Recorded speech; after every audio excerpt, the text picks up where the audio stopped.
lot better that way. A minute of bars. Isn't that exciting? Bar.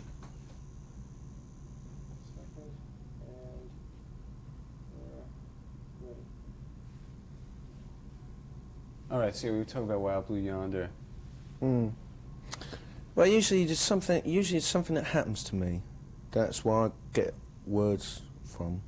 It's usually something emotional that happens to me, or something that frightens me, or whatever. It's just emotional stuff, you know. It's not a big deal. It's just my personal, as I wander around, you know. It's nothing. And the way I thought about it was when we started, I thought, well, if you just say whatever comes into your head, and if you're honest about it, it'll be honest and true, and it'll work. And sometimes you can get a bit mischievous with it all, but I think that's what it is really, just being honest, personally. All right, so you're on tour now, and like, where are you going to play next? Like, how long is this whole thing going to last? I think we're here for the rest of our lives, but I think tonight we're playing at New York, and tomorrow night New York, and then we're going over to the West Coast to do a couple of places there, and then we're going back for a week because we have to do something back in England, and then we're coming back again for a couple of months, I think. So I don't know. I sort of take it a day at a time, really. Big place, though. Mm-hmm. Yeah? Yeah. I mean, like, what were your first impressions of it? Like, the plane flew over, you landed, and like, here you are. Oh, the first impression was because we landed in New York, I was quite surprised at how scruffy it was, really. Could do tidying it up. But I quite like it like that. It actually reminds me of that film Escape from New York, yeah. A lot of it. I went just on the edge of downtown Detroit, and that's just like that down there as well. It's like being on Mars. It's like being in the Invasion of the Body Snatchers. That's what like. Because I think they put something in the hamburgers. There's a lot of people wandering around with sort of glazed looks and face. No, it's okay. It's just it's a bit off. Just off because everybody speaks English. Yeah. And yet they're not really talking the same language, and you can hear them. And he's taking it all in. It's just slightly off what you are, and it's quite disorientating. And also the size of the place is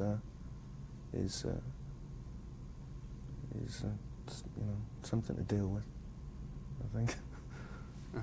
Yeah, well, you know. And also you realise that. Sorry. No, go ahead. You also realise that there is. If it's there, if it's happening, it's here. You know, whatever you can think of that could possibly happen is probably happening here. You don't feel like that in like your regular life when you're home, that like everything could possibly happen? Oh no, I don't think so. I think people do. The powers that be do everything they can to make sure nothing can possibly happen. That's the policy there, I think. No. No. Well, you'll get the odd riot. That's good. It's starting to get a bit exciting there. But generally, it's a fairly suppressed society there, I think, compared to here. Quite sophisticatedly suppressed. Yeah, how so? Well, not many people know. That's why. Everybody thinks it's a free country. Is it different now than when you were like, 10 years old? I mean. Well, I don't know. I didn't used to think about things like that then, but it seems different. Maybe it's just growing up, I don't know. It seems like I don't know. I never thought it'd be like this. And here it is. Yeah, so. But it's, every place has got its problems, I suppose. I still like the place. So you feel like basically like you're a realistic person?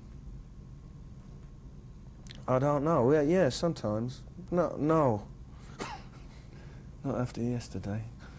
What happened No, yesterday? nothing. Yeah, I'm okay. Reasonably unrealistic and realistic. I don't know what's real.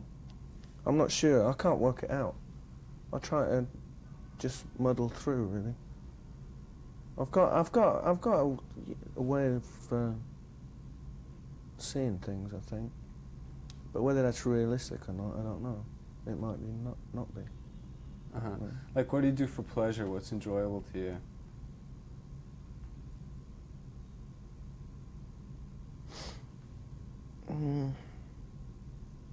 I like sulking.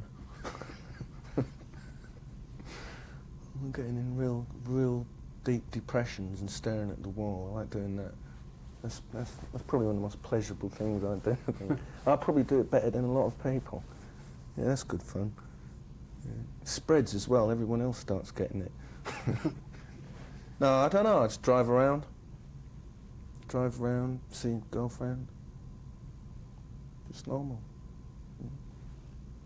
Uh-huh. Read an odd book.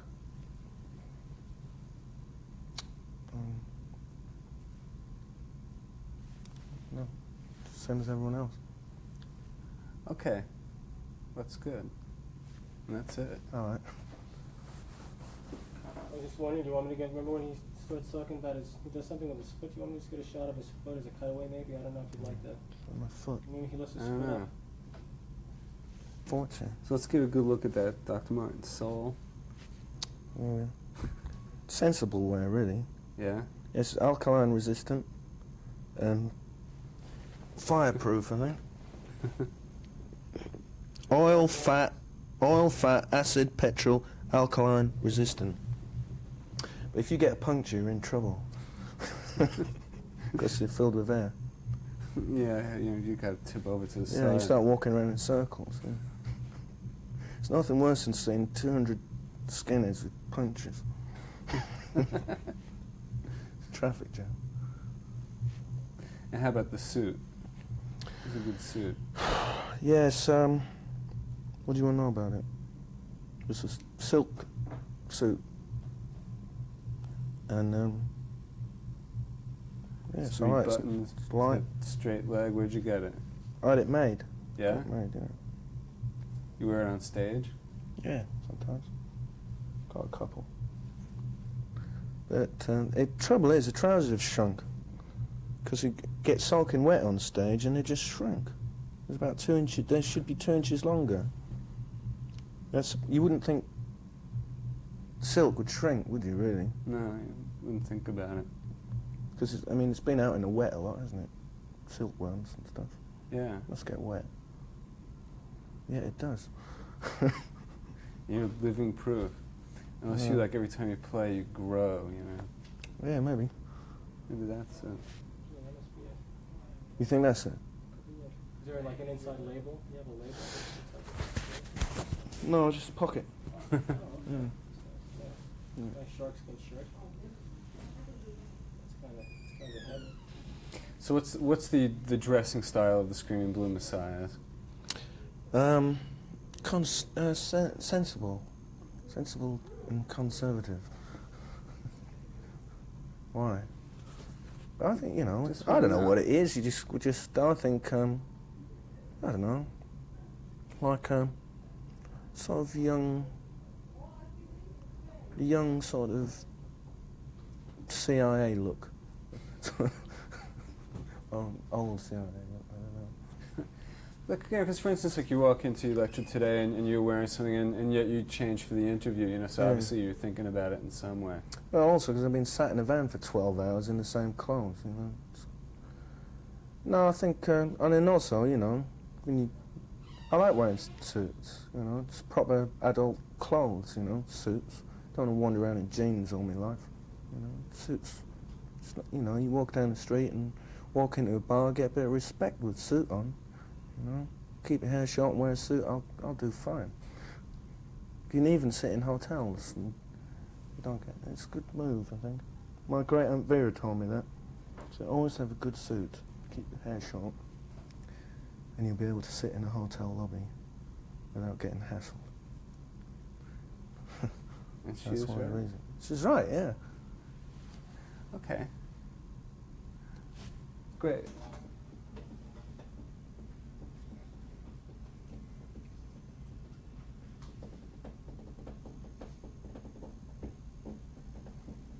portrait? Of an artist.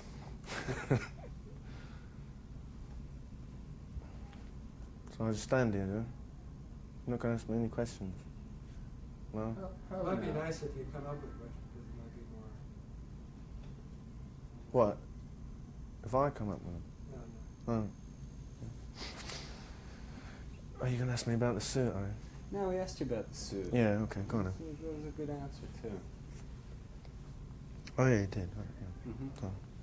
It's like, where do you go shopping in London? Do you go to, like, I don't. King's Road? No, I don't go shopping at all. In fact, I hate shopping. It's frightening. And also, it's really exhausting after about 5 minutes. Taking your shoes off and putting them on again. So. No, I don't do that. So, but I had a suit made at this place, and it's got all my measurements now, so I can just give him a belt and do him another one when this drops a bit. Which it will do pretty quick, because they get wet at night.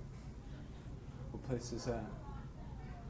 It's called Eddie's. It's just off. It's in Soho, in England, in London, and it's just a little tailor. He made suits for the. Well, he told me he did. I don't believe him. He said he made the suits for the Cray twins. I don't think he did. Really, the Cray brothers, the gangsters? Yeah, I don't think he did though. I think he was just winding me up.